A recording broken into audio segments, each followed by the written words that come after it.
Yang kedua, tatim bot ok putih yang je ke penyakit bak lako. Ingat bot ok putih hanje, tapi nak ok putih yang tabut, yang gatai ya. Dia nak gatai ya. Kalon bak kaca, kalon kena ko bak kaca. Bek pedi bot je tanya. Ni yang putih sini nu. Yang putih mandu bek. Anai tengok malam. Bek laku tanya yang ok putih kena. Hu le tatari. Bek. Ji bot uban kita itu bang adalah sebagai pengingat daripada Allah untuk kita.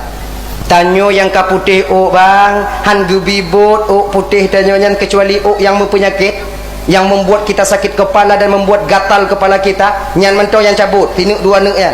Cuman yang lain bek tabut. Sebab ok putihnya bang adalah tanda pengingat daripada Allah untuk kita. Ditaluh bak kaca ya Allah, ka Tuhanun ya Allah, sehingga kita bisa sadar nantinya. Dan ok putihnya mucahaya ji kalau dari langit. Ma putih oh ke mucahaya. Putih. Ya.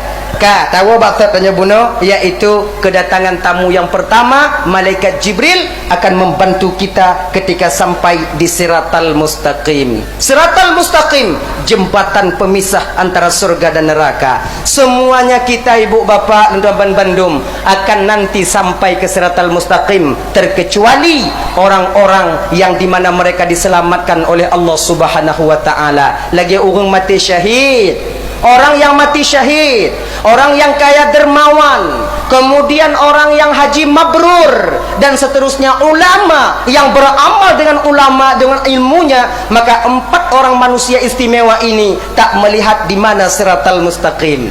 Nyopet. Bahkan di pintu surga tengok ibu bapak yang perutnya mengawai-awai tamang surga. Kena mengawai-awai tamang surga. Pegah le mati syahid lo nilai, pegah le orang kaya hanjut lo nilai, pegah watenya le orang yang haji mabrur. Oh enggak bisa kalian, saya yang lebih dulu. Ulama ketika itu diam, tak menyahut apa-apa. Pegah le mati syahid, awaknya bisa haji mabrur karena lun berjuang dulu. Saya berjuang membela agama Allah, aman kalian di jalan hingga bisa kalian menunaikan ibadah haji yang mabrur. Gata orang kaya, gata bisa mengumpulkan harta kalian karena negeri ini aman. Sebab aman itu kami yang berjuang dulu mempertahankannya. Berpisah kami dengan keluarga, berpisah kami dengan anak-anak kami untuk mempertahankan agama. Bakaji gekun le nabi tayo bahwa saya yang mati syahid lebih dulu masuk surga dibandingkan kalian. Haji mabrur pihadin dalu lu ile